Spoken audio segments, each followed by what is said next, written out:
As long as the supposed opposition to the fascists continue to operate with this mentality that with more evidence and rational thought and rational engagement and peaceful engagement, we will simply convince the other side to stop doing what they're doing, the longer this is going to take, and the more and more people are going to die. So, we're going to talk about Alex Preddy. We're going to talk about ICE and Minnesota. And we're going to actually use an FD signifier video, the recent FD Streams VOD upload about this situation, this, killing, as a kind of base to engage with it, as well as some things that I pulled up last minute. But I'm going to start with somewhere that might be a little bit weird. You guys let me know. About at the end of the year last year, I kind of came to this philosophical conclusion that everybody's in denial about something. Everybody's at least a little bit in denial about something. And the way in which you handle this reality in yourself and in others will speak to how well you learn your lessons and how well you overcome and how much, positive things we can create out of the destruction, so to speak. And there's two main ways that people handle their denial that always lead to negative outcomes and delayed lessons. The first way is to utterly embrace denial. It's to say, you know what? Yeah, I'm just going to keep denying. And that's good. Actually, that's the correct and good thing to do. It keeps us safe. It makes the world a better place. All these copes, all these justifications. I'm just going to keep doing that. And then there's the other tendency, less, gaudy, less obvious, but very prevalent, maybe even more prevalent, which is to externalize accountability for that denial, which is to say, to look at other people and say, these people are in denial, but not me. And to look for people who are, very obviously more in denial, and to put all of your energy towards lambasting them, making fun of them, criticizing them, blaming everything on them, which it's never unfair. But in both cases, there's a kind of willingness to leave your subconscious alone. There's a willingness to avoid inconvenient truths and to avoid accountability. And I think that these two tendencies map on well to our two prevalent establishment political tendencies, one being the far right and the other being the center/center right, arguably center left, a whole other debate. With the right wing, with MAGA in the United States, with the AfD in Germany, with, all the far right parties that dominate throughout the world or that have their space throughout the world, they are the former. They lean fully into denial. They ignore as many of the supposed rational learnings, all of the evidence, all of the science. They ignore all of the basic realities about us as human beings, all being human beings. They ignore all of the different painstaking explanations of their immorality over and over again because they like it, because they are fully comfortable and fully acceptant that this denial is actually good. And it's good because it benefits them. And it benefits them because it benefits their worldview.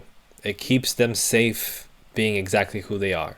And even as it radicalizes them further and further and makes them look more and more absurd to the others who don't engage in this, they continue to feel just as justified.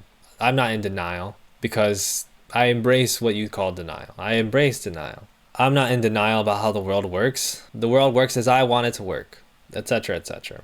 And this is the case that we see when it comes to the case of Alex Preddy and the case of Renee Good before, and the case of every extrajudicial killing by federal agencies, by police departments that we've seen over the past decades, centuries, etc. And every single time it's, well, when the evidence comes out, you guys are going to have to eat crow. You guys are going to eat your words. And they never do, because there's always an explanation for why this needed to happen, for why the victim is actually in the wrong, for why people in power are correct and should never be questioned, and in fact, beyond never being questioned, should be supported wholeheartedly. And we can look at, this FD video quickly on FD streams, going over the details of this killing in Minnesota, in case that you're not aware, as well as just the general political situation in Minnesota. ICE killed another person today. A couple things are pretty clear. So there's a massive protest happening in Minneapolis, which is really dope, actually, because that's what I think is the most important thing to focus on, is like the resistance to all of this and like how it can be really valuable going forward to actually address what's going on. I saw this one's video already, and you can kind of see what happens. There's just, again, people, regular white people, it seems, because this is Minneapolis, this is not Atlanta, this is not DC, Chicago, Houston, who are just kind of out there agitating against ICE, which I think is the correct thing to be doing. An ICE agent comes over and pushes over a woman. There's a guy, the guy that's now dead and on the ground, tries to pick the woman up, is trying to defend the woman, and then the ICE agents come to try to subdue him. It's like 5 dudes, and they're wrestling him to the ground. And in the middle of wrestling him to the ground, one of them shoots him in the face. He's clearly not posing a real threat. He doesn't seem to be armed. They say he had a gun on him. But as you saw from that video, there's angles that seem to indicate that the gun was taken from him. And it just looks wild. It's wild. When you see the angle from her, it's even more damning, like this was just a mugging and a bunch of untrained guerrillas, one of which fired his weapon. And then they shot him like 4 or 5 times while he was on the ground. Look at this. Because this isn't a protest. This is a strike. This is a general strike, and from my understanding, the largest American general strike in like a generation, essentially, in 10 below degrees. Now, in a perfect world, because I know we're talking about Walls and whoever else, in a perfect world, you would have Democrats or anyone but Democrats, right, in office calling for a general strike, calling for mass public demonstrations, not just go out and protest one day. Nobody goes to work for the next, we'll start with 48 hours. So this goes into a conversation more so about the demonstrations.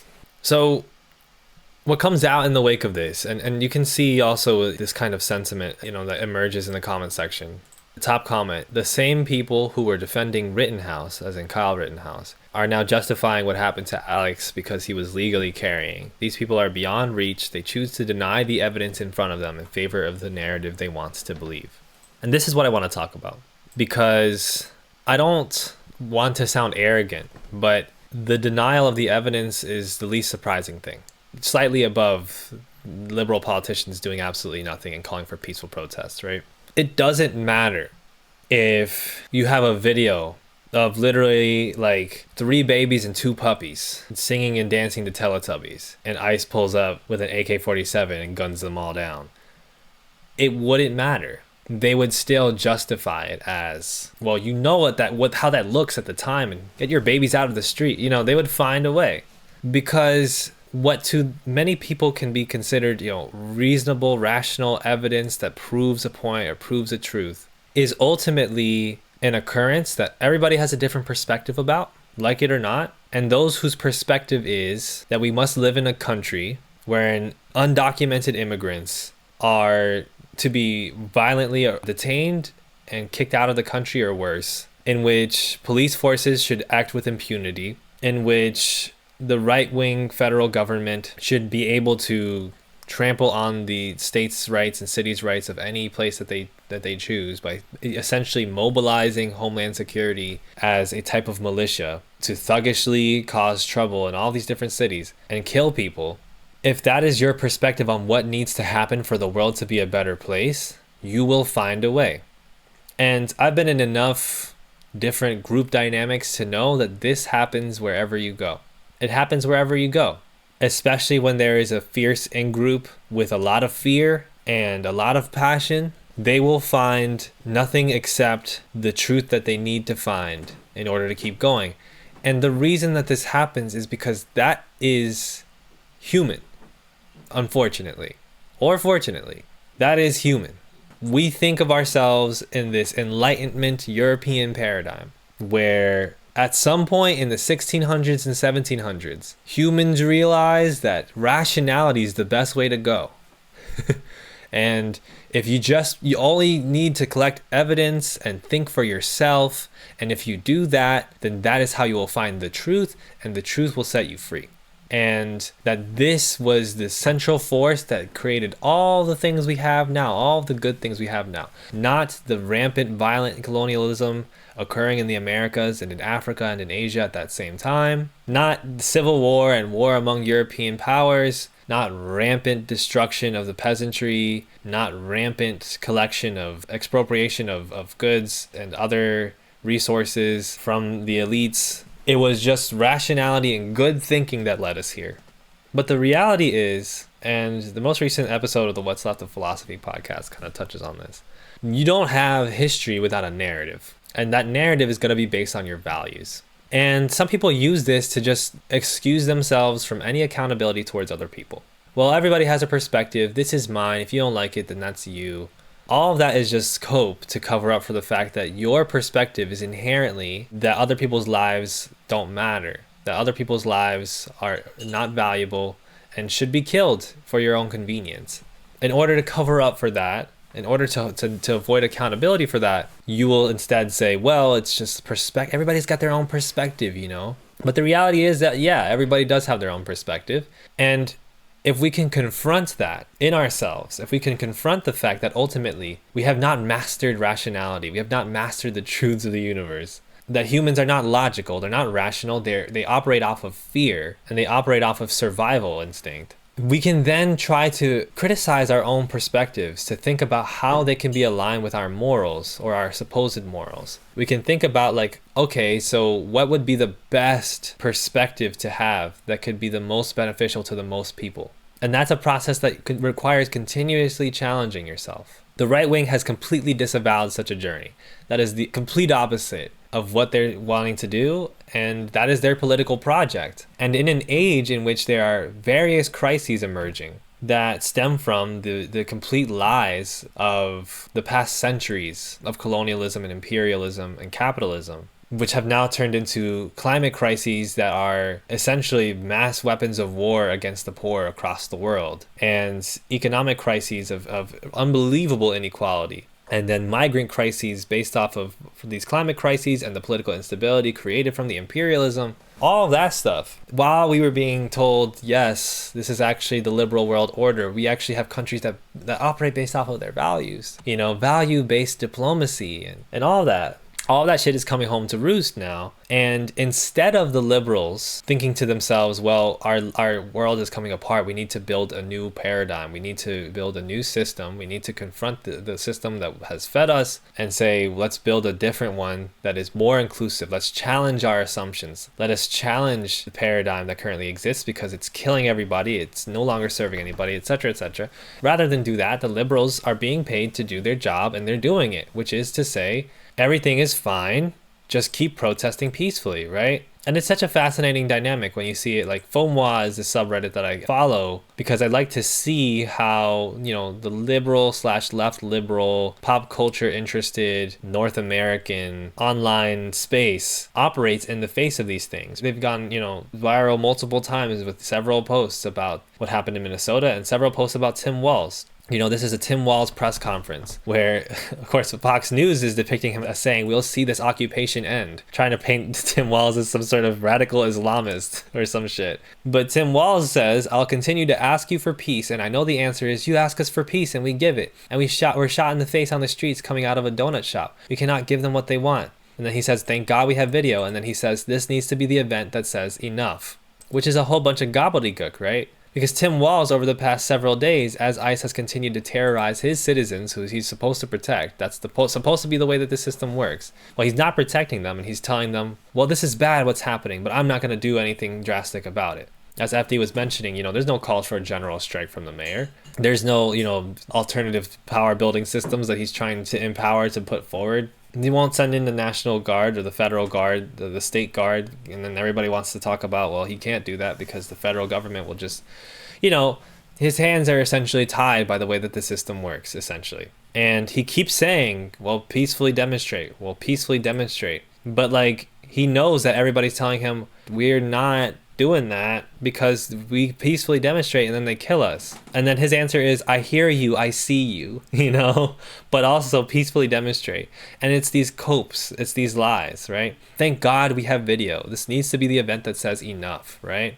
That are just so see-through and they're frustrating to people, right? Do something, you fucking coward, right? The high road led us directly to fascism. There's a general intellectual struggle going on of like, well, what can he do?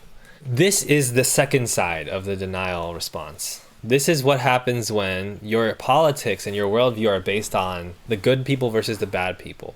And I'm part of the good people. And the people who are doing this denial, it's not everybody, it's not a part of human nature, it's not a reality of the system we live under. But the people doing the denial are just a bunch of bad people who can't get down, who can't get along. And the world has gone crazy.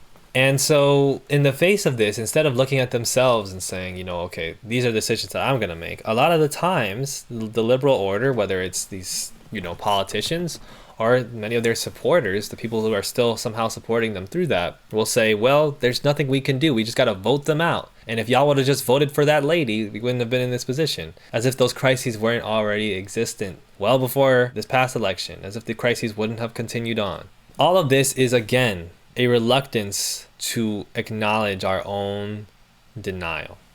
I have multiple members of my family that every time a situation like this plays out, every time a police officer extrajudicially kills a civilian who is in their legal right to do what they were doing, and it's clearly motivated by one hateful force or the other, every time I have one or two members of my family who say, well, they should have just done this. They should have just played it safe. They shouldn't have been at the event, or they shouldn't have been yelling, or they shouldn't have been in the face. You know, with Renee Good, I was told by a family member, well, she was, you know, getting in the officer's face, and then when the officer, you know, the several officers try to jump into her vehicle and kidnap her, she starts driving away. Well, she shouldn't have done that. She should have just let her body go limp and have them drag her and beat her up and probably kill her instead of trying to drive away, which is natural human instinct aside from being the rational choice, frankly, if you think about it from the human perspective of, I don't want to die. Well, she shouldn't have done that. And it's like, all right, sure. And I could have thought to myself, well, maybe the next time, because the next time was always coming. The Alex Preddy situation was always coming, and there's going to be another one, and another one, and another one. That's how this system works. And I could have thought to myself somewhere in my mind, well, when this one happens, and it's even more obvious that they didn't do anything wrong, well, then then they're going to be like, okay, there's something clearly wrong with the system and nothing wrong with the way people are reacting. But I knew that that wouldn't be true. And guess what? That's the case, right? What's Kristi Noem saying? Kristi Noem is out here repeating lies. An individual approached U.S. Border Patrol officers with a 9mm semi-automatic handgun. The officers attempted to disarm this individual, but the armed suspect reacted violently. Oh, yeah. An individual approached... I mean, ridiculous, right? And, you know, Matt Walsh is on Twitter. Well, if you show up to a protest with a gun, I mean, what did you think was going to happen? They love to reappropriate the AAVE because that's what the liberals do with black people, and now the Republicans do it with black people. Oh, fuck around and find out. Right? Oh, what did you expect was going to happen if you were legally carrying a gun and then tried to assist the person who was attacked? It's ridiculous, right? But the trick is to get you in your mind thinking, well, what if they didn't have the gun? Or, well, what if next time it's a child? Or what if it's just somebody standing on the street, not, minding their business? Then they get just decked and taken and they're not, you could keep coming up with these. We've had reported incidents on film of police officers murdering black people who are literally following directions because their directions are intentionally confusing. And then this quote, KJ just shared it in the chat. The party told you to reject the evidence of your eyes and ears. It was their final, most essential command. I see people sharing this a lot. I feel like we got to think past Orwell a little bit. No disrespect, KJ, because it's true, right? That is what the party does in the same sense as, the party in 1984. You're being told lies and you're being asked to accept them. But they also know that you know it's a lie. We're not at the point anymore where the right wing actually cares about you believing them. What they care about is you being scared of them. And to go back to what I was talking about with regards to my family, again, if I go to a couple of these family members and I ask them, what do you think about this? Well, obviously the officer did too much, but, he shouldn't have showed up to a protest with a gun and he shouldn't have gotten involved and da-da-da. There's always something, right? But the reason that they say that And this is especially pungent because I come from an immigrant family, right? Who's from the third world or the global south. The point is that they're scared. They don't say it because it's rational. Deep in their head somewhere, they know it's not rational. But they've pushed that voice away to keep themselves safe. That is what you are being asked to do. You're not being asked to believe something unbelievable. You're being asked to pretend to believe something unbelievable because otherwise you might die. That is the logic of colonialism. Do you think that in the Americas, indigenous folks, the Maya and the Aztecs, the several different indigenous groups comprising Aztec civilization, were just super happy to like believe in the Christianity? Do you think that that was just something that came out of the free will of their heart? Do you think that they were just like a bunch of bad people because they were just trying to believe what the bad people were telling them because they thought the bad people were good because they wanted to be bad people? Do you think that's what happened? Or do you think that they were forced to believe it, that they were forced to pledge to the Christian God and to attend the Christian church and to change their names and to destroy their languages and to speak Spanish and to aim towards whiteness? Do you think they did that because it was just their bad character, or because they were being violently targeted, because they were being the subject of genocide, of apocalypse? This is the logic that really undergirds our society. It's not we just came to these rational conclusions and we're still learning, and hopefully when we learn more evidence we'll be even more rational.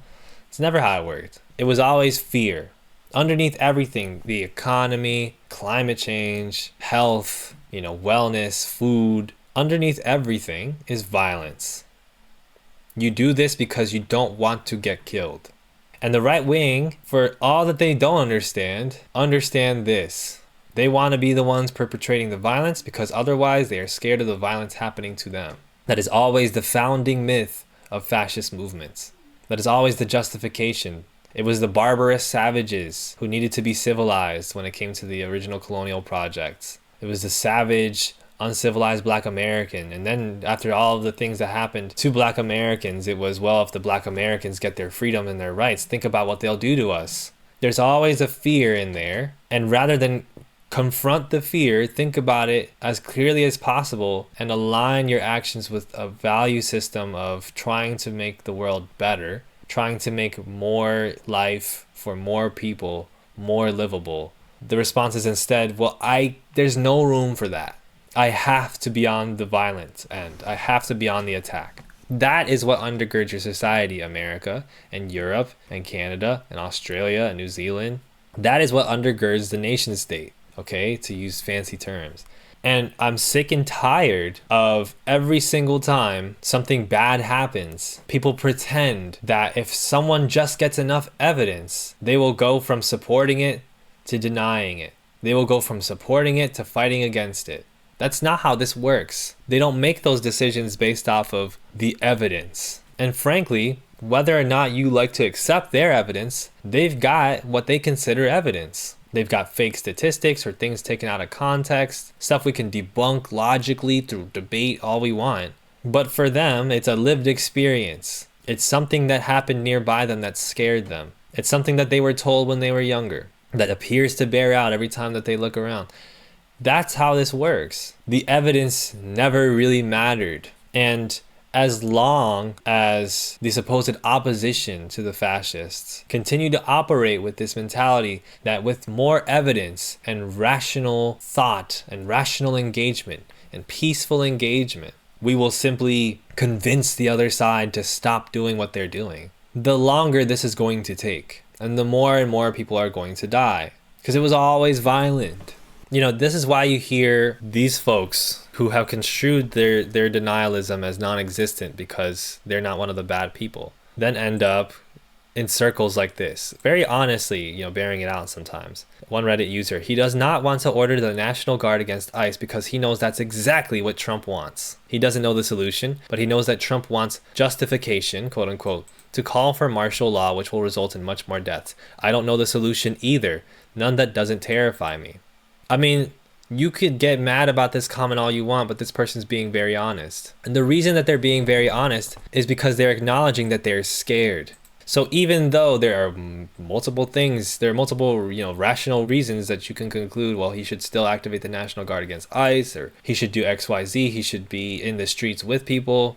all the different things that you could propose that he does, there's really nothing Tim Walz can do that won't upset the liberal order. And that's the last thing that a liberal politician will want to do. And since we've all relied on the liberal order for our safety and to, give us the sense that we are the good people doing our best, then we don't know what to do either. Because for those who have given up on the liberal order and have turned towards a more radical politics, they're not having these conversations. Maybe this will serve as some type of response to you if you feel the way that commenter felt. People who have radical politics are not thinking about what Tim Walz wants. As a matter of fact, I'm going to pull up a TikTok that I found by a content creator who I very much like.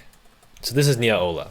If I laugh during this is just how I process emotions, somatic therapy, such and such. I don't find any of this funny, but it is absolutely absurd. At what point do we start yoking people up who want to invite us into their confusion about the current moment? Like, how genuinely are you supposed to respond if you're like a student of history, or in my case, like an Afro-pessimist and the child of an organizer and Afro-pessimist who's been reading radical texts since like 11. Shout out to Negroes with Guns by Robert F. Williams. It was my first one. Everybody should read it. Very concise, very prescient for the moment. How am I supposed to respond when like every other video on the FYP is like, how did we get here? How are people capable and willing to do this to other human beings? Like, what are you supposed to do? Especially because not too long ago, the North remembers, y'all let a non-black academic hop on this app and try to discredit Afro-pessimism. And while trying to do so, inadvertently proves the thesis. A thesis many of y'all don't understand. Many of y'all had egg on your face. Not that I could have responded because she blocked me and a bunch of other Afro-pessimists on this app for some reason. But it's like weird to know that not too long ago, folks were on here saying, no, blackness does not function as a permanent state of objecthood within our apparatuses, which underpins all forms of exploitation in our current society. And then see people talk about ICE footage being the first time they seen a lynching.